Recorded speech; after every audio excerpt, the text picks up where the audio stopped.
Y en Michoacán, en toda tierra caliente, con un epicentro en Apatzingán, se está librando una batalla que dura ya varios días, en la que participan fuerzas militares, grupos criminales contra ellas y entre sí. Todo está sucediendo como si no pasara nada, cuando es una zona de conflicto armado abierto. Claudia Sheinbaum iría el día de hoy, a esta semana, a esa zona del estado, y después canceló su gira. Hoy dijo que no, que nunca lo había contemplado. No es verdad, sí, claro que estaba contemplado, estaba incluso anunciado. Luego de lo que le sucedió a Claudia también en Chiapas, donde su camioneta fue bloqueada, rodeada por hombres encapuchados, así está la situación. Esto es lo que se sabe de lo que está sucediendo en la tierra caliente michoacana. La tarde de este jueves 2 de mayo, hombres armados rafaguearon un taller de la colonia Lomas de Palmira en Apatzingán, Michoacán. Pese a las detonaciones, no hubo personas lesionadas, solo fue un aviso del crimen organizado. El hecho ocurrió al mismo tiempo que se ponía en marcha un operativo interinstitucional para fortalecer la seguridad de la región.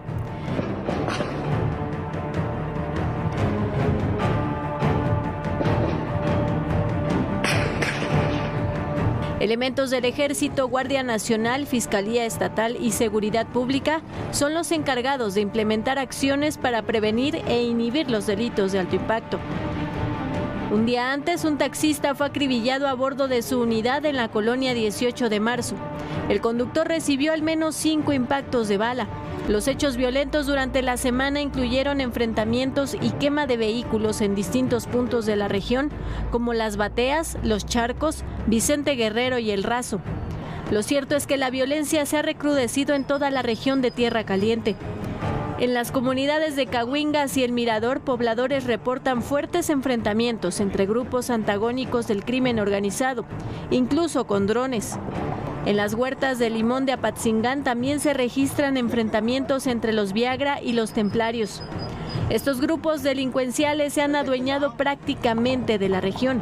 Sus integrantes roban camiones y vehículos de carga para incendiarlos y bloquear los caminos de la Tierra Caliente. Está quemando el carro. Aquí por la Pochota, donde está quemando el carro. Échenos a la lumbre los cabrones ahí para que se les quite. Mientras que en la comunidad del Guayabo los ataques se dan entre integrantes de los Viagra y los Blancos de Troya, quienes disputan el control del municipio a los Caballeros Templarios.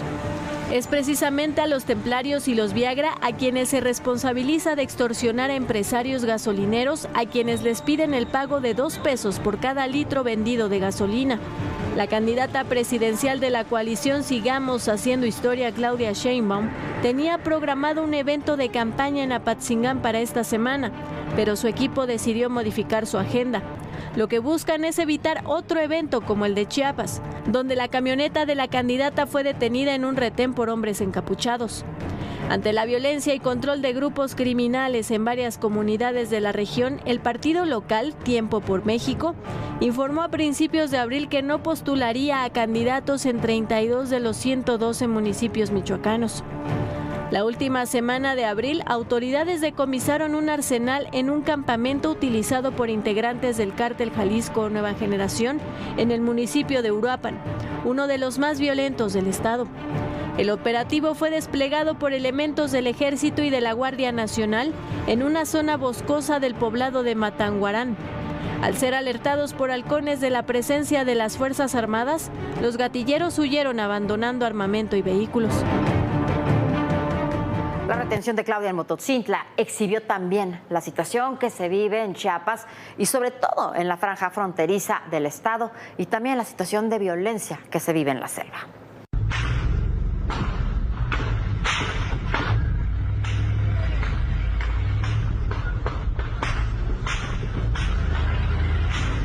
Un enfrentamiento entre hombres armados y fuerzas federales cerca de la escuela primaria Fray Matías de Córdoba y la secundaria federal número 20 generó pánico entre estudiantes y profesores.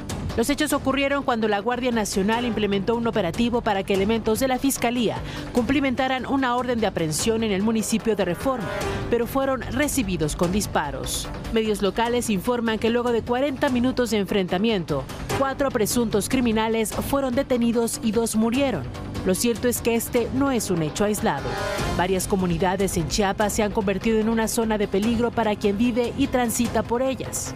Conductores, transportistas y comerciantes tienen que lidiar con bloqueos, retenes y, en el peor de los casos, balaceras.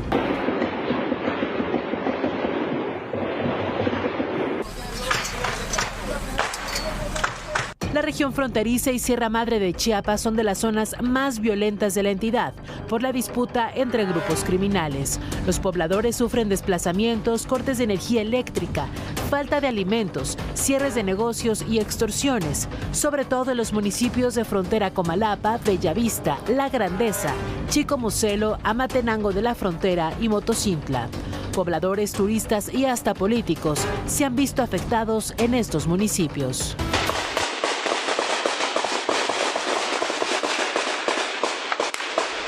La inseguridad en la región ocurre por la disputa entre células y cárteles que buscan apoderarse del tráfico de drogas, migrantes, armas y cobro de piso. Reportes de inteligencia indican que la droga que se produce en países sudamericanos como Colombia termina en Estados Unidos previa escala en Chiapas. En Chiapas operan el cártel de Sinaloa, los Zetas Vieja Escuela, el cártel de los Beltrán Leiva, el cártel del Golfo, el cártel de San Juan Chamula y en algunas zonas el cártel Jalisco Nueva Generación. A últimas fechas salió a la luz el cártel Chiapas Guatemala, que pelea la región fronteriza con el de Sinaloa.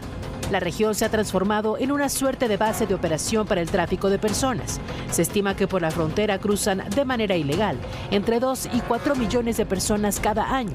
Tal cantidad de migrantes no se podría mover sin una extensa estructura criminal que inicia desde la selva del Darién en Panamá y Colombia y que recorre el continente con ayuda de las redes de corrupción con evidente complicidad de funcionarios de todos los niveles. También comenzaron a extorsionar directamente a los migrantes, o bien los retienen y exigen un pago por su liberación a sus familiares en el extranjero. La disputa por el territorio y la extrema violencia con la que operan estos cárteles provocó que el Ejército Zapatista de Liberación Nacional anunciara la desaparición de los 43 municipios autónomos rebeldes, conocidos como mares. En un comunicado, el subcomandante insurgente Moisés detalló que luego de consultar a todos los pueblos zapatistas, se decidió la desaparición de los mares y las juntas de buen gobierno, mientras que los 16 caracoles permanecerán cerrados hasta nuevo aviso. En septiembre de 2021, el EZLN denunció que Chiapas estaba al borde de una guerra civil. Mire, para muchos ciudadanos, incluso para muchos políticos o legisladores, la seguridad pública y la seguridad interior es lo mismo. Estos temas, lo que estamos viendo en Michoacán y lo que estamos viendo en Chiapas y lo que vemos en algunos otros lugares del país, no son temas de seguridad pública, son temas de seguridad interior.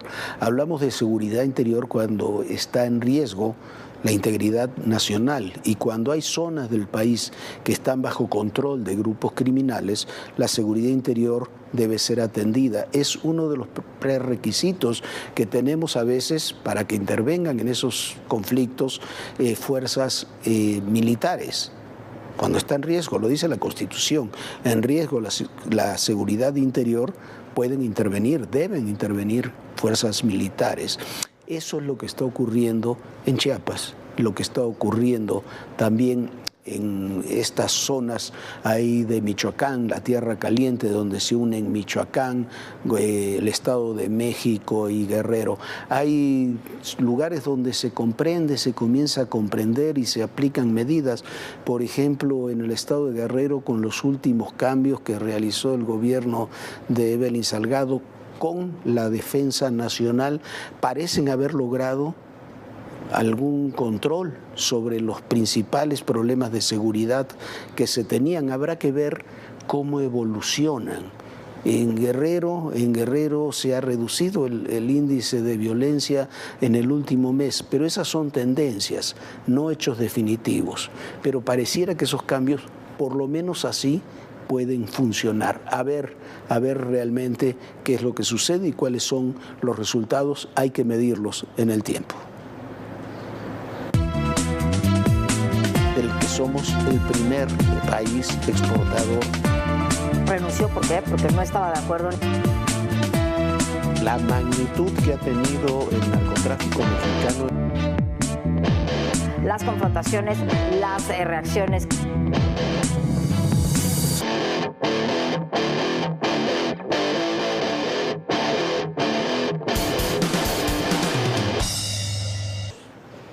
Hoy es el Día Internacional de la Libertad de Prensa. Esa libertad de prensa tan amenazada por el gobierno, por el crimen y algunos grupos de poder en nuestro país. La situación que hemos vivido este sexenio es dual. Ha habido márgenes reales de libertad, si no usted no podría estar viendo este programa, pero también ha habido amenazas, atentados, asesinatos, secuestros, presiones públicas y presiones privadas.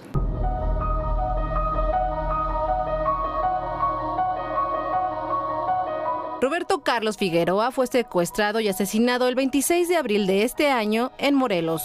Era productor y conductor del programa político Acá en el Show. Ismael Villagómez Tapia fue asesinado y su cuerpo encontrado la madrugada del 16 de noviembre de 2023 en Ciudad Juárez, Chihuahua. Era fotoperiodista y completaba sus ingresos como chofer de una plataforma digital. Jesús Gutiérrez Vergara platicaba con unos policías en San Luis Río Colorado, Sonora, cuando un grupo armado abrió fuego y murió. Ocurrió el 24 de septiembre de 2023. Nelson Matus Peña era fundador del medio Lo Real de Guerrero y el pasado 5 de julio un comando lo ultimó en un estacionamiento. Luis Martín Sánchez Iñiguez era periodista en Nayarit y el 7 de julio del 2023 su cuerpo fue encontrado con signos de tortura en el Aguacate Tepic. Ellos son los 5 periodistas que recientemente han sido asesinados, pero la cifra en los últimos 5 años es mayor. De acuerdo con la organización Artículo 19, suman 44 casos, lo que pone a este sexenio como el tercero más violento para quienes ejercen esta profesión, por debajo de la administración de Calderón, que contabilizó 48, y la de Peña Nieto, 47. Mientras que Reporteros Sin Fronteras advierte que en 2023 México se consolidó como el segundo país más peligroso para ejercer el periodismo, siendo superado únicamente por Palestina. Y por 5º año consecutivo, nuestro país está en el primer lugar en el ranking de mortalidad de profesionales de la información. La violencia contra reporteros, periodistas y comunicadores involucra homicidios, secuestros, desprestigio en redes sociales y atentados, como ocurrió en el caso de Yolanda Caballero, cuyo vehículo fue incendiado en Tijuana, Baja California, el 30 de enero de este año. La lista de periodistas amenazados sigue, pues lo mismo ocurrió con Pedro Tonantzin en Taxco, Guerrero, con Gabriel Sánchez en Simojovel, Chiapas, José Cruz Pérez Rucobo, Ciudad Juárez, Chihuahua, Azucena Uresti, Ciudad de México, y María Luisa en Jalisco. El caso más relevante fue el 15 de diciembre del 2022. Fue el ataque directo contra el periodista Ciro Gómez Leiva, quien conducía de vuelta a casa en Coyoacán después de presentar su informativo de la noche en televisión. 2 personas se le emparejaron y una sacó su arma, apuntó a su cabeza y disparó. El periodista salió ileso gracias al blindaje de su vehículo. El pasado 25 de abril fue vinculado a proceso Eric Hazael, quien es identificado como el hombre que le disparó. Es la 5ª persona imputada por este caso. A finales de enero de este año, cientos de datos personales de reporteros que cubren las mañaneras y que estaban bajo llave de presidencia quedaron a la luz pública y se difundieron en redes sociales. Esta vulnerabilidad volvió a ocurrir un mes después, cuando en conferencia matutina el mandatario leyó en voz alta el número telefónico y correo electrónico de Natalie Kitroev, jefa de la corresponsalía del New York Times para México, Centroamérica y el Caribe. Kitroev había solicitado comentarios para un artículo en el que se revelaba que funcionarios estadounidenses habían indagado durante años las denuncias de que aliados del mandatario se reunieron con cárteles de la droga y recibieron de ellos millones de dólares. Viviana Belsazo habló con José María de la Garza, quien encabeza una fundación que ayuda a proteger a periodistas. Lo que estamos viendo nosotros desde la fundación es un activismo judicial en contra de los periodistas. Entonces resulta que cuando tú haces una labor periodística de investigación, un reportaje o señalas actos de corrupción o acciones ilegales, lo que hace el sector político, los funcionarios públicos, es presentarte una demanda diciendo que le afectaste su reputación, su imagen, su prestigio, y te llevan a tribunales por estas demandas. En estos días, José María de la Garza presentó un manual para la protección de periodistas. La guía para la defensa de los periodistas es un manual que hicimos con un lenguaje muy sencillo, estructura de preguntas y respuestas que la obtuvimos a partir de la experiencia que hemos tenido nosotros como organización defendiendo periodistas, y a partir de estas defensas pues nos empezamos a dar cuenta de qué es lo que les preocupa, qué cosas hay que fortalecer, que sepan cómo pueden ejercer el periodismo. La guía para la defensa legal de personas periodistas puede descargarla en la página tomaturremo.mx/sin amenaza. Y así se ha referido el presidente de la República a los periodistas en la mañanera, donde instauró una sección infame. ¿Quiénes quieren las mentiras? Vamos a iniciar el quién es quién en las mentiras de la semana, así se va a llamar. Mientras los medios de comunicación continúan su andanada contra la reforma eléctrica y a favor de las empresas privadas, llama la atención que se guarde silencio o apenas se comenta una noticia de interés del pueblo de México: la declaratoria de culpabilidad en Estados Unidos de Iván Reyes Arzate, segundo de Genaro García Luna, ante un juez federal. Esta sección ha logrado que les sea más complicado a los medios publicar mentiras deliberadas. Las mentiras en las que incurren comunicadores profesionales que añoran los años en los que se les indicaba qué decir a cambio de jugosas prebendas oficiales. No, hacen un periodismo para todos, están demasiado cercanos al poder económico y al poder político. Les afecta mucho, no son serios, son mentirosos. Y ni modo que se les crea que son independientes. Pensar que ellos son los sabiondos, son los expertos. Se pregunta al presidente, dando algunos nombres de algunos periodistas muy prestigiados y muy importantes, algunos de ellos muy queridos, con gran reconocimiento, de si no hay otros, se queja de que no hay otros, de que lo critican. Y bueno, es una pena, señor presidente, pero usted no decide quién da las noticias, ni usted ni ningún otro presidente. No lo decidieron antes, no lo deciden ahora, no lo van a decidir el día de mañana. Y claro que hay otros, están los que tenemos una carrera, que llevamos muchos años en esto, hay quienes tienen una carrera que también con muchos años, hay muchos comunicadores jóvenes muy talentosos, pero eso lo deciden las empresas de comunicación y sobre todo el público. Usted como presidente puede gustarle o no lo que nosotros digamos, pero no tiene derecho a desprestigiar, a amenazar, a criticar a quienes simplemente no le gustan. Que escribamos, que digamos, que mostremos hechos que ocurren durante su administración. Bueno, y esto es parte de lo que pensamos los periodistas sobre lo que está sucediendo este sexenio con la prensa, las libertades y también todos los que somos de este gremio.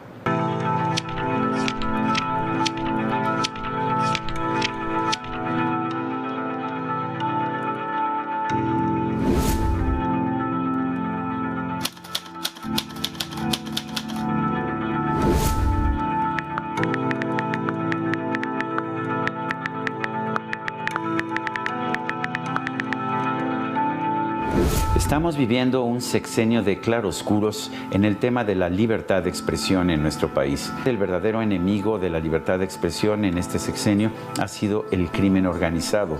Son muchos ya los periodistas que han sido asesinados durante este gobierno. No podemos perder de vista la gravedad de la persecución que ha desatado contra muchísimos medios, contra figuras específicas, contra ciudadanos, criminalizándolos de cara a la nación, mandándolos al linchamiento, arriesgando sus vidas, dando a conocer sus datos personales. La libertad de expresión, seguimos trabajando y luchando por ella.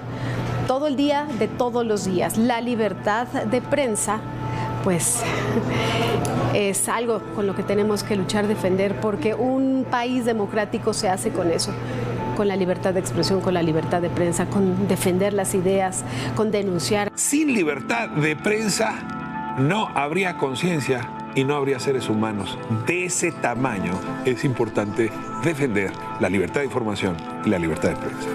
Yo creo que la libertad de expresión en México, el periodismo, el oficio del periodista es en la actualidad y en los últimos años ha enfrentado uno de sus más grandes desafíos.